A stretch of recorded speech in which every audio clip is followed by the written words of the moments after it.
So మన lesson ఏంటంటే division of history.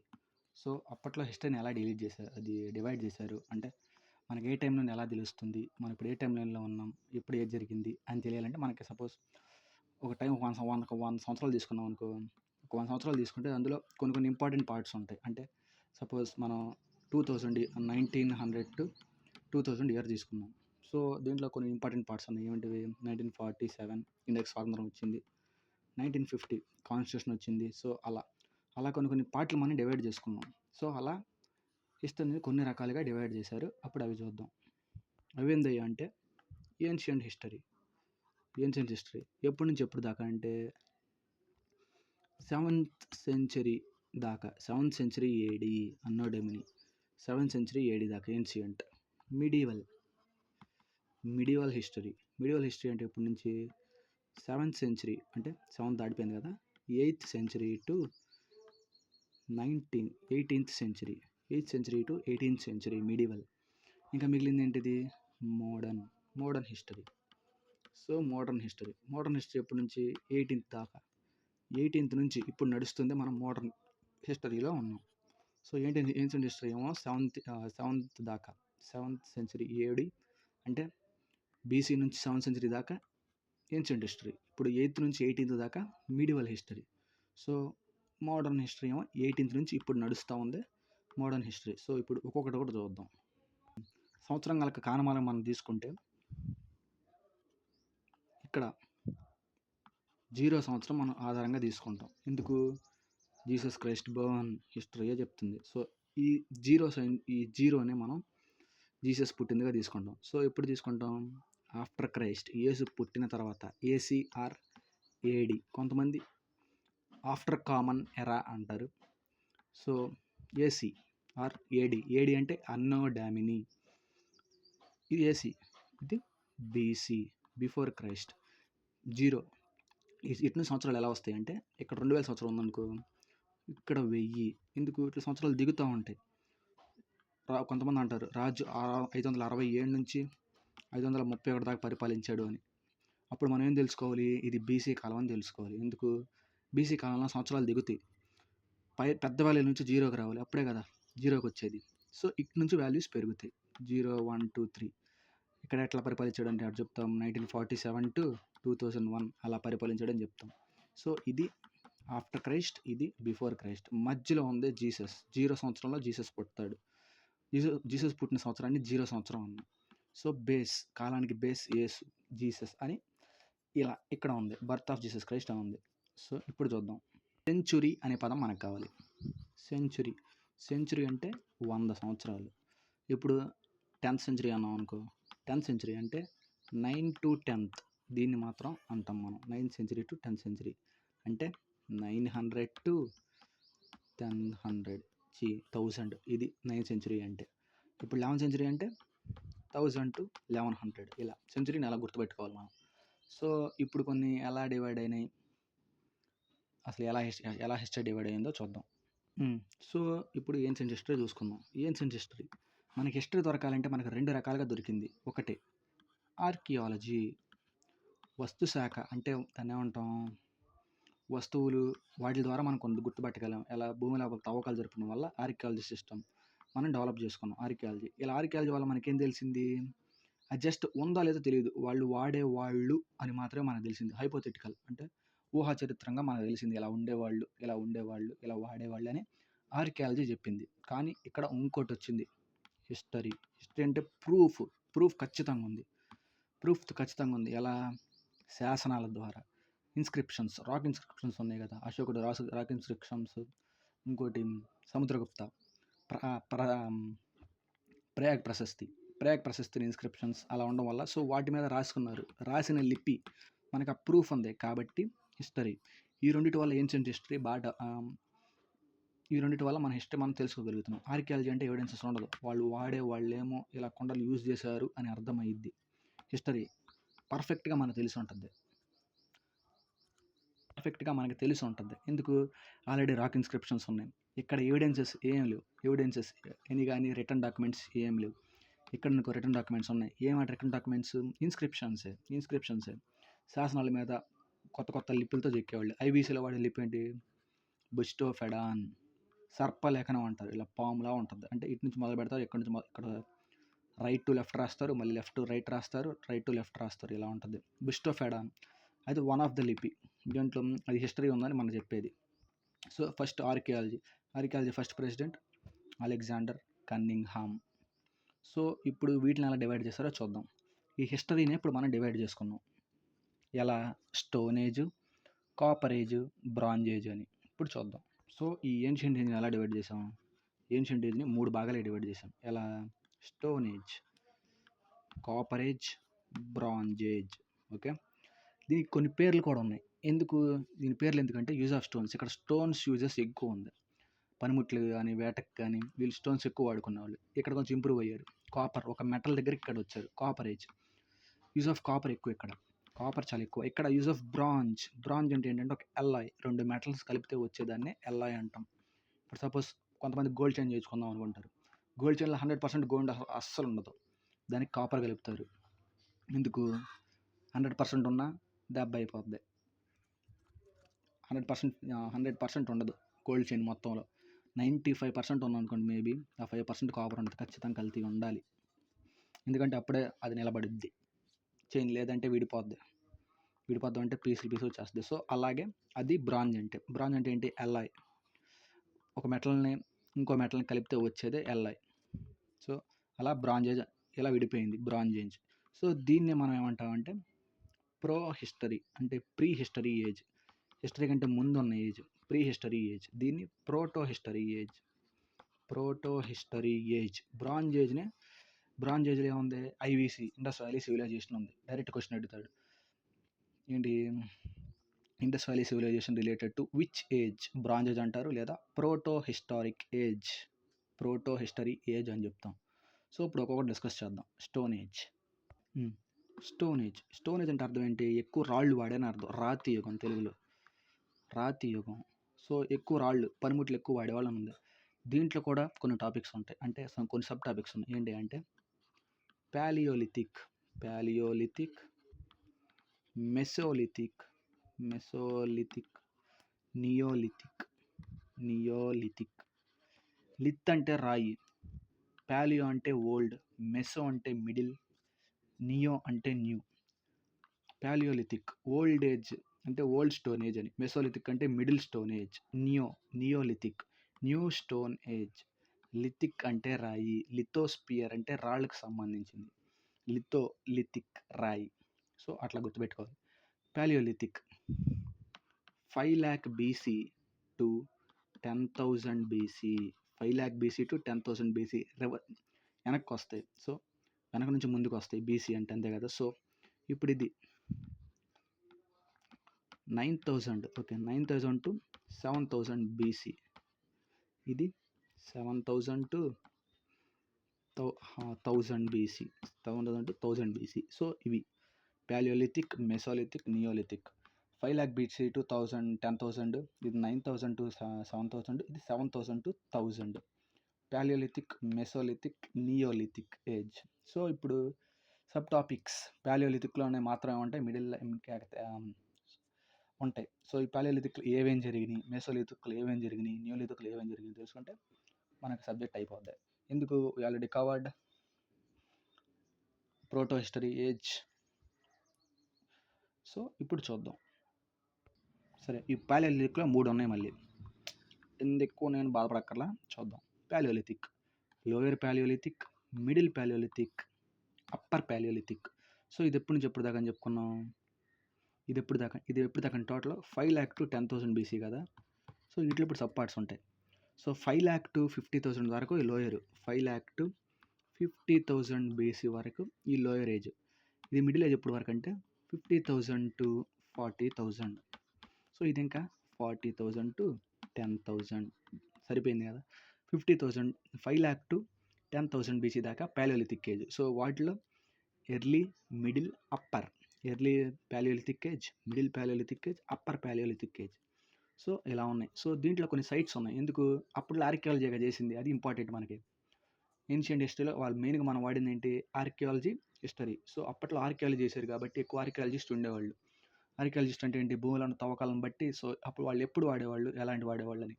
So, archaeology ఉండటం వల్ల ఎక్కువ సైట్స్ కనుగొనగలిగారు. ఆ సైట్స్ చూద్దాం ఇక్కడ. ఫస్ట్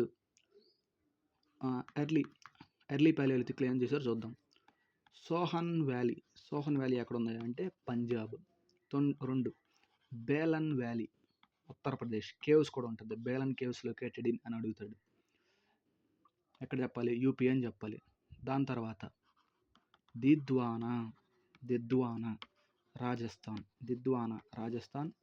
ఇంకోటి హమాసాగి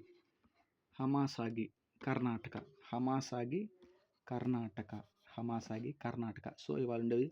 ఇది ఇంపార్టెంట్ ఇప్పుడు. పెహల్గామ్ మొన్న అటాక్ జరిగింది. ఆపరేషన్ సింధూర్ ఈ ప్లేసే. పెహల్గామ్ ఎక్కడ ఉంది? కాశ్మీర్లో ఉంది. ఏ ఏజ్కి సంబంధించింది అని చెప్పుకున్నాం మనం. Early Palaeolithic age. పెహల్గామ్ అడగొచ్చు. Pahalgam located in Kashmir. ఇంకోటి పాట్నే ఎక్కడ ఉన్నాయి అంటే మహారాష్ట్ర. పాట్నా బీహార్, పాట్నే మహారాష్ట్ర. ఇక్కడ ఏం దొరికింది అంటే ఆస్ట్రిచ్ ఎవిడెన్స్. ఆస్ట్రిచ్ ఇక్కడ తిరిగేదని ఆస్ట్రిచ్ బోన్స్, ఆస్ట్రిచ్ ఎవిడెన్సెస్ ఇక్కడ దొరికినాయి. ఆస్ట్రిచ్ ఎవిడెన్స్ ఇక్కడ దొరికింది. సో ఇది ఫస్ట్ దానికి సంబంధించింది, లోయర్ దానికి. ఇప్పుడు మిడిల్ ఏజ్ చూద్దాం. మిడిల్ ఏజ్ ఎక్కడ నుంచి ఎక్కడ వరకు అని చెప్పుకున్నాం? 50,000 BC టు 40,000 BC వరకు. దీంట్లో సైట్స్ ఏమన్నాయి అంటే ఇక్కడ ఏం వాడారు అంటే ఫ్లేక్ టెక్నాలజీ వాడిన ఏజ్ ఇది. Middle palaeolithic age. Flake technology వాడారు. Better you see it in YouTube. I don't know exactly that's why. So ఇప్పుడు చూద్దాం వీళ్ళ ఆక్యుపేషన్ ఏంది అంటే ఇక్కడ ఆక్యుపేషన్ లేదు. ఎప్పుడు వెనక ఆక్యుపేషన్ వాళ్ళకి ఏం లేదు. సో వీళ్ళ ఆక్యుపేషన్ ఏంటంటే హంటింగ్. వేట ఎక్కడి నుంచి మొదలయ్యింది అంటే పాలియోలిథిక్లో స్పెసిఫిక్గా ఎక్కడ అంటే మిడిల్ పాలియోలిథిక్లో. సో సైట్స్ ఏమున్నాయి అంటే అట్టిరామపక్కం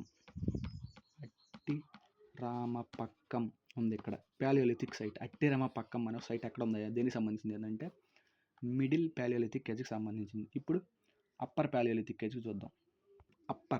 అప్పర్ పాలియోలిథిక్ ఏంటంటే ఇది ఎప్పటి నుంచి ఎక్కడ వరకు ఉంది? 40,000 to 10,000 BC వరకు ఉంది. ఇదేంది అంటే లాస్ట్ ఫేజ్ ఆఫ్ ఇంకా రాళ్ల యుగానికి లాస్ట్ ఫేజ్. దాన్ని ఏమంటాం? పాలియోస్టీన్స్ అంటాం. సో ఈ రాళ్ళతో చేసే పనులకి ఇదే లాస్ట్ ఏజ్. అప్పర్ పాలియోలిథిక్ ఏజే లాస్ట్ ఏజ్. ఇంకోటి important point, period of homo sapiens అంటే హ్యూమన్కి సైంటిఫిక్ నేమ్ ఈజ్ హోమోసేపియన్. ఎందుకు ఈ సైంటిఫిక్ నేమ్ పెడతారంటే ఒక్కొక్క చోట ఒక ప్లేస్ ఉంటుంది. సపోజ్ మనం ఇండియా ఇప్పుడు ఆంధ్రాలో ఉందనుకో, ఆంధ్రాలో ఇప్పుడు సపోజ్ గుంటూరు జిల్లాలో ఉందనుకో, పునుగులు ఏమంటాం మనం? పునుగులు అంటాం. అదే ఇక్కడ ఉంది విజయనగరంలో ఏమంటాం అంటే బజ్జీలు అంటారు. సో అలా ఒక్కో చోట ఒక పేరు ఉంది. కానీ ఇప్పుడు దీన్ని మొత్తం యూనివర్సల్గా పిలవాలంటే దీనికి ఒక కోడ్ నేమ్ పెట్టాలి. సో అలా పెట్టిందే ఈ సైంటిఫిక్ నేమ్ అనేది. సో ఇప్పుడు ఏంటంటే ఇది చెప్పామనుకో, సైంటిఫిక్ నేమ్ చెప్పామనుకో, ప్రపంచం మొత్తం అర్థమైపోద్ది. ఇప్పుడు సపోజ్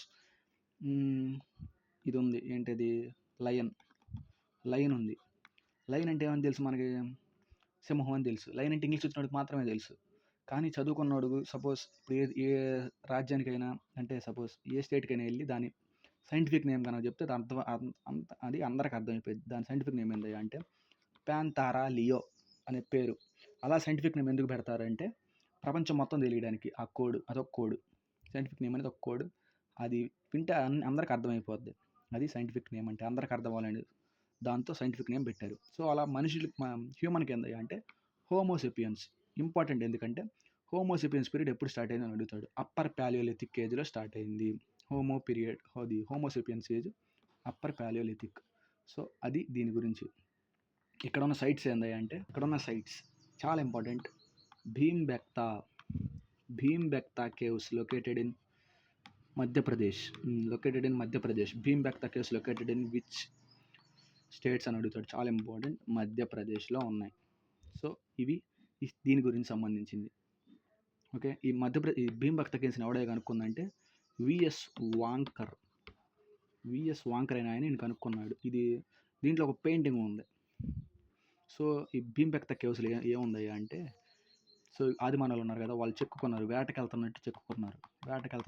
ఎందుకు వేటకెళ్తున్నారు? ఆ టైంలో వాళ్ళకి వృత్తి అదే కదా, hunting gathering. So hunting gathering బాగా చెప్పుకోవడం వల్ల ఆ సంస్కృతిని వాళ్ళు దాని లోపల చెక్కుకున్నారు. ఇదే ఇండియాస్ ఓల్డెస్ట్ పెయింటింగ్ ఇది Bhimbetka caves located in Madhya Pradesh. So ఇది కేవ్స్ గురించి. సో ఫస్ట్ ఇలా ఏమని నమ్ముతారు, ఫస్ట్ మనిషి కోతిలా ఉండేవాడు, దాని తర్వాత నుంచోడం నేర్చుకున్నాడు, జస్ట్ నుంచోడం నేర్చుకున్నాడు, నడుస్తున్నాడు. దాని తర్వాత ఏంటి, నిప్పు బొట్టిచ్చి వేటకెళ్తాం నిప్పు బొట్టిచ్చి ఆ ఏరియా మొత్తం ఆక్రమించుకోవడానికి ట్రై చేశాడు. దాని తర్వాత రాయి ఆయుధాలు తీసుకుని వేటకెళ్తాం వెళ్ళాడు. దాని తర్వాత ఫుల్ ఇప్పుడున్న మనిషి ఉన్నాడు. ఇలా మనిషి 5 రకాలుగా దాన్ని ఏమంటాం, మనిషి 5 రకాలుగా ఆవిర్భావం చెందాడని చెప్తాం. సో వీళ్ళకి కొన్ని పేర్లు ఉంటాయి, అవి అంత ఇంపార్టెంట్ ఏం కాదు, జస్ట్ తెలుసుకోవాలి. దీన్ని ఆస్ట్రోలోపిథికస్ అంతే, ఆస్ట్రోలోపిథియస్. దీన్ని ఏమంటాం అంటే హోమో హ్యాబిస్. కోతిని మొత్తాన్ని ఏమంటాం అంటే ఆస్ట్రోలోఫిలస్. దీన్ని ఏమో ఎప్పుడు నడుస్తున్నప్పుడు మనిషి వేటకెళ్ళే ఏజ్లో, రాళ్ళు పట్టుకుని వేటకెళ్ళే ఏజ్లో ఏమంటాం అంటే హోమోస్ హ్యాబిస్. మూడో ఏజ్ని హోమో ఎరెక్టస్ నిప్పు పట్టించిన హోమో ఎరెక్టస్. నాలుగో దాన్ని ఏమంటామా అంటే హోమో నెండర్థాలెన్సిస్. చాలా పెద్ద పేరు, హోమో నెండర్థాలెన్సిస్ అంటాం. Fifth homo sapien. ఇది మనం ఇప్పుడున్న మనిషి. సో ఈ పేర్లు గుర్తుపెట్టుకుంటే చాలు, జస్ట్ అడగడం. ఏమడుగుతాడు అంటే స్కల్. ఇక్కడ ఏంటంటే ఒక స్కల్ దొరికింది, ఎవరిది, హోమో ఎరెక్టస్ అంటే వాడు నిప్పు పట్టుకున్న వ్యక్తి. హోమో ఎరెక్టస్ స్కల్ ఎక్కడయ్యా దొరికిందా అంటే హతోరా ప్లేస్, మధ్యప్రదేశ్లో దొరికింది. మధ్యప్రదేశ్లో ఎందుకు దొరికింది? హతోరా అంటే ఎవరు, నిప్పు పట్టుకున్నవాడు ఏం చేసుకుంటాడు, వేటకెళ్ళిన పెయింటింగ్స్ ఏరియా ఎక్కడ ఉంది మనకి, Bhimbetka caves located in Madhya Pradesh. So అది ప్యాలియోలిథిక్ ఏజ్ గురించి. ఇప్పుడు మెసోలిథిక్ ఏజ్ ఎప్పటి నుంచి ఎప్పుడు దాకా, 9000 to 7000 BC. మెసోలిథిక్ అంటే మిడిల్, లిథిక్ స్టోన్, ఏజ్ యుగం, మధ్యరాతి యుగం అంటాం. సో ఇక్కడ ఏం ఫేమస్ ఏందయ్యా అంటే చూద్దాం. సో ఈ మెసోలిథిక్ ఏజ్ ఎక్కడ ఉంది, దీనికి ముందు, దేనికి, స్టోన్ ఏజ్కి ముందు ఉంది, ప్యాలియోలిథిక్ తర్వాత నియోలిథిక్కి ముందు ఉంది. సో ఇక్కడ ఎలా ఉంది చూద్దాం. సో ఇక్కడున్న మనుషులు కూడా హంటర్స్. సో హంటర్స్ ఏం చేశారు, జ్ఞానోదయం అయింది తర్వాత, ఎందుకు మేము అడవి జంతువులు చంపుతున్నాము, సో దీనివల్ల ఎక్కువ నష్టపోతున్నారని తెలిసి పెంచుకుంటున్నారు, హెర్డర్స్ అయ్యారు. హెర్డ్ అంటే మంద, మందని కాచే వాళ్ళని హెర్డర్స్ అన్నారు. షెపర్డ్ అంటే షీప్ అంటే గొర్రెలు మేకలు, హెర్డర్ అంటే కాచేవాడు, షెపర్డ్ గొర్రెలను కాచేవారు, గొర్రెల కాపరులు అంటారు. హెర్డర్స్ అంటే మందను కాచేవాళ్ళు అని. అంటే ఏమర్థమవుతుంది, జంతువుల్ని పెంచుకోవడం కూడా ఈ ఏజ్లో ఉంది అని అర్థమవుతుంది. దేంట్లో, Mesolithic age. Domestication of animals begin in this period. అంటే డొమెస్టికేషన్ అంటే ఏంటి, జంతువుల్ని పెంచుకోవడం, డొమెస్టికేషన్ అంటే పెంచుకోవడం, డొమెస్టికేషన్ ఆఫ్ యానిమల్స్ పెంచుకోవడం స్టార్ట్ అయింది. ఎందుకు, ఎలా తెలిసింది మనకి, హెర్డర్స్ అనే పదం ఉంది కదా, హెర్డర్స్ అంటే మందలను కాచేవాళ్ళు అని అర్థం. సో వీళ్ళు ఎక్కడెక్కడ ఉన్నారు, వీళ్ళు ఏం చేశారు అని తెలుసుకుంటే మనకు సరిపోద్ది. సో ప్లేసెస్, లఘాంజ్ ఎక్కడ ఉన్నాయి అంటే గుజరాత్లో ఉంది. మేషానా గుజరాత్లో ఉంది. ఇవన్నీ జియోగ్రఫికల్ ఏరియాస్, అంటే వాళ్ళు బతికిన ప్లేసులు. దాని తర్వాత భీంబెక్తా తెలిసింది, ఎంపీ, ఆడమ్ఘర్ ఎంపీ. ఇంకేముంది, Chopani Mando UP, near Belan valley ఏంది వచ్చింది మనకి, బేలన్ ఉత్తరప్రదేశ్. బాగోర్ రాజస్థాన్. సంగనకల్లు ఎక్కడ ఉందంటే కర్ణాటక. ఇప్పుడు చెప్పేది ఇంపార్టెంట్, ట్యూటికోరిన్ ట్యుటికోరిన్ కేరళ ఆ పార్ట్లో ఉంటుంది. కేరళ సదరన్ తమిళనాడు, కేరళకి చాలా దగ్గర ఉంటుంది.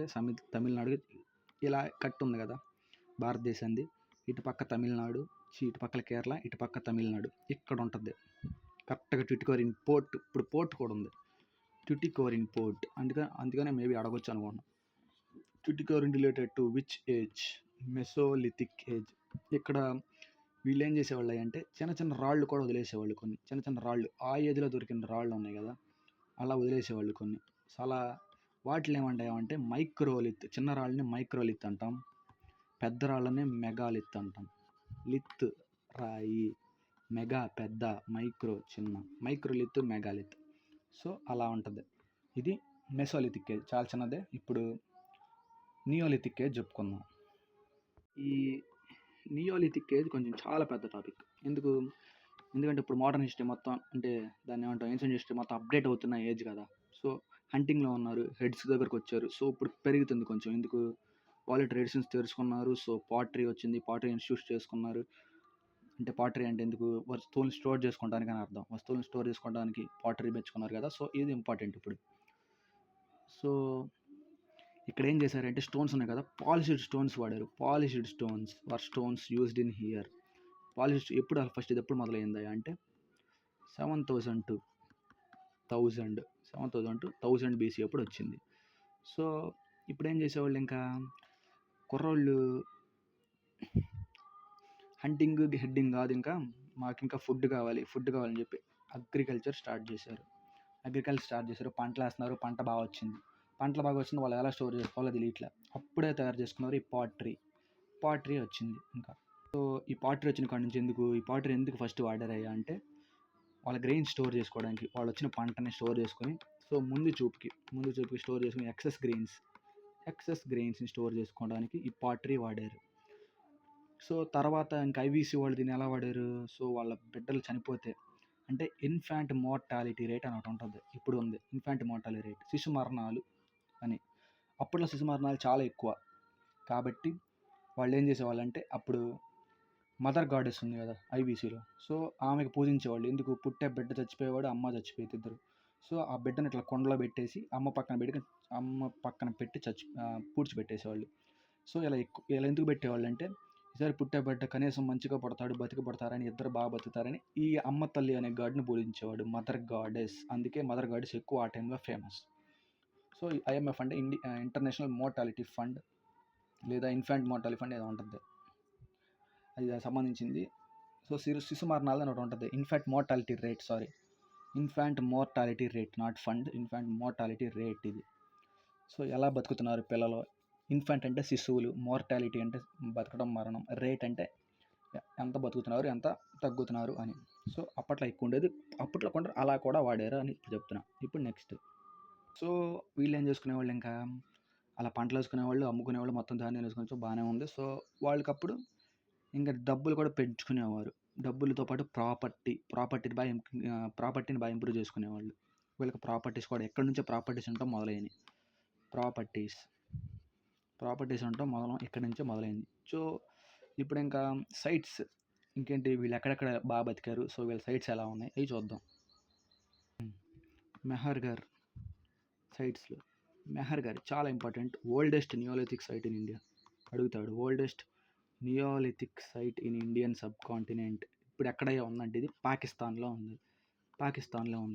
ఇక్కడ ఎవిడెన్స్ అంటే అప్పుడు ఆర్కియాలజీ కదా, ఆర్కియాలజీ దేని మీద ఎక్కువ నమ్మేవాళ్ళు? Evidences.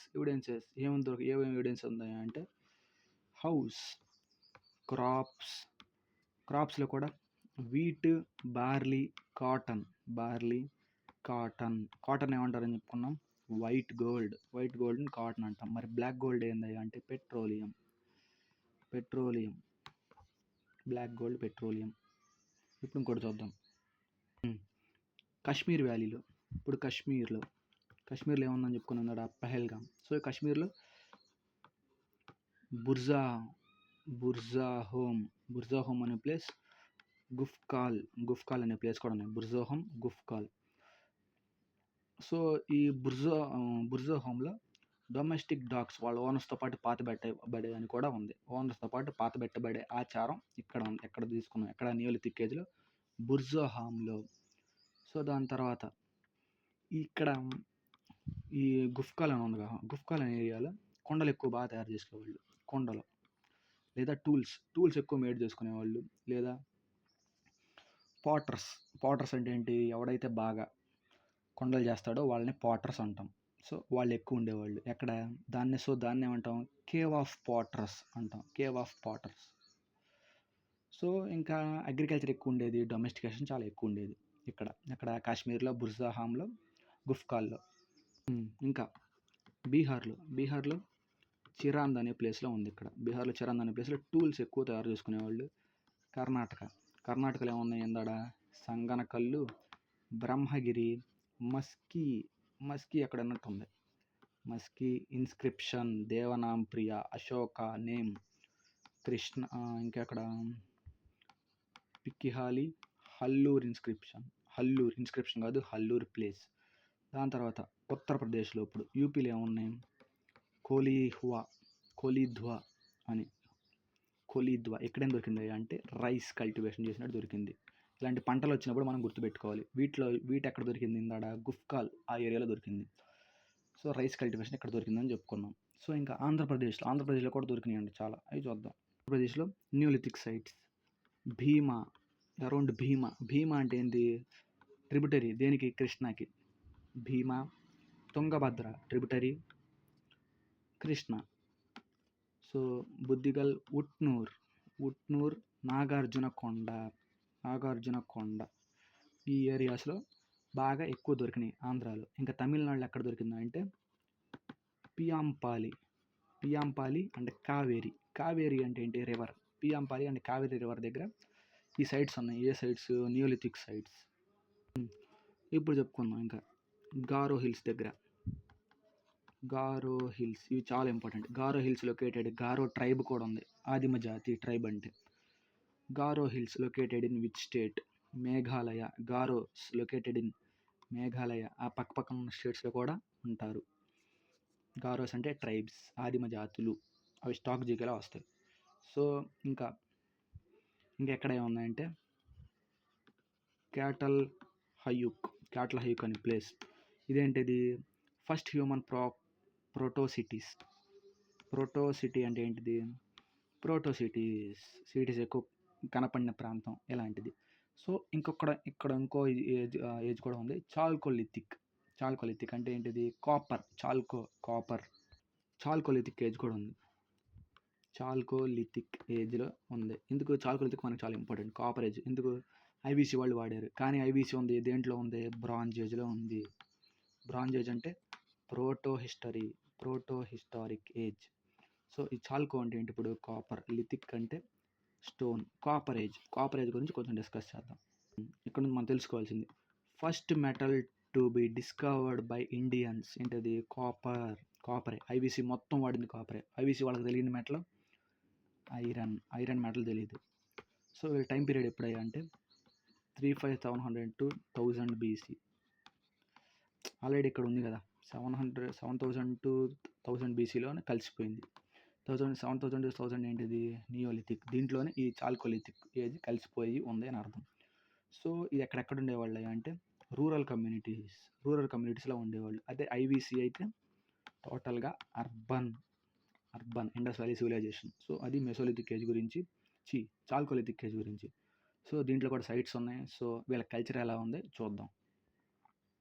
Sites, south eastern Rajasthan అంటే ఏంటిది, సపోజ్ రాజస్థాన్ ఎలా తీసుకున్నాం అనుకో,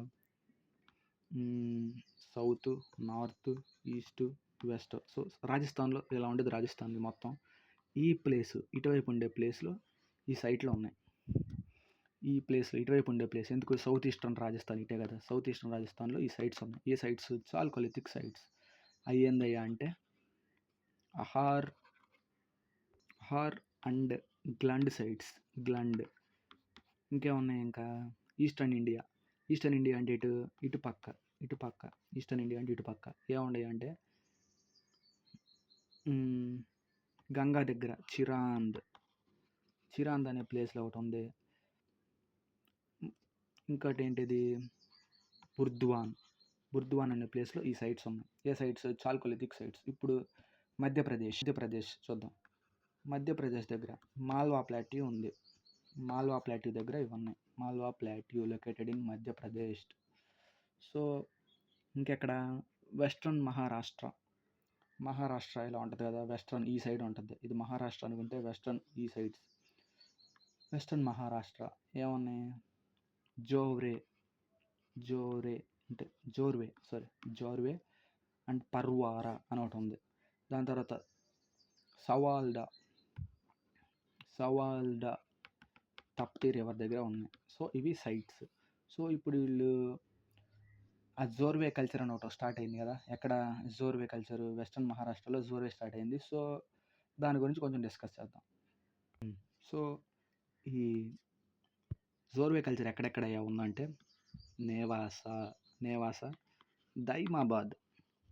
దైమాబాద్ ఎక్కడో అన్నట్టుంది ఈ పేరు. దైమాబాద్ ఐవీసీలో బార్డర్స్, ఇటు మండా కింద Daimabad, southern most border of IVC Daimabad Maharashtra. ఇటుపక్క అలాంగిర్పూర్, ఇటుపక్క సుట్కగెందర్ ఐవీసీ బార్డర్స్.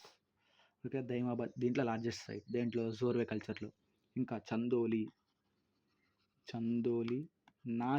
నాసిక్ కూడా ఎక్కడో అన్నట్టుంది పేరు. ఎక్కడ? గోదావరి నది పుట్టిన ప్లేస్ నాసిక్. సో ఇంకేంది? నవదటోలి, నవదటోలి అంటే నర్మదా. సో ఇవి వాళ్ళు ఈ జోర్వే దగ్గర ఉంది, జోర్వే కల్చర్ దగ్గర. సో వీళ్ళు చనిపోయినప్పుడు ఎలా బరియల్ ప్రాక్టీస్ చేశారు, వీళ్ళ పోయిటరీ ఎలా ఉండో చూసి వీళ్ళు call it A day. Burial practice ఎలా చేశారు అని. వీళ్ళు అన్బరియల్ చేసేవాళ్ళు అంట. సో వీళ్ళకేంటి? బర్న్ బ్రిక్స్ తెలియదు, మట్టితోనే మేబీ చేసి ఉండొచ్చు. బర్న్ బ్రిక్స్ తెలియదు. ఎవరికి తెలుసు మరి? ఐవీసీ వాళ్ళకి తెలుసు. దేన్ని వాడేవాళ్ళు? జిప్సమ్ విత్ మార్టర్తో చేసిన బ్రిక్స్, హాట్ బ్రిక్స్, కాల్చిన బ్రిక్స్ వాడేవాళ్ళు, బర్న్డ్ బ్రిక్స్ వాడేవాళ్ళు. రేషియో ఎంత వాడేవాళ్ళు? వాళ్ళు 3:2 రేషియోలో వాడేవాళ్ళు. అంటే లెంత్ 3 ఉండే బ్రిక్, బ్రెడ్త్ 3 ఉంటుంది. ఎంత వాడేవాళ్ళు, పక్కా స్టాండర్డ్ వాడేవాళ్ళు. సో ఇంక వీళ్ళకేం తెలుసు? హార్సెస్ గురించి తెలియదు. హార్సెస్ గురించి ఐవీసీ వాళ్ళకి తెలుసా? అది హార్సెస్ ఐవీసీ వాళ్ళకి కూడా తెలియదు. మరి ఎవరికి తెలుసు? ఆరియన్స్కి తెలుసు. కాబట్టి వాళ్ళు అంత రాజ్యాలు జయించారు, పెద్ద పెద్ద మహాజనపదాలు చేశారు. సో వీళ్ళ పాటరీ ఎలా ఉంది అంటే బ్లాక్ అండ్ రెడ్ పాటరీ వాడేవాళ్ళు. ఇంకేంటిది? ఆర్చ్ కలర్ పాటరీ వాడేవాళ్ళు. సో అది వీళ్ళ స్టోన్ ఏజ్ గురించి. Okay then, bye.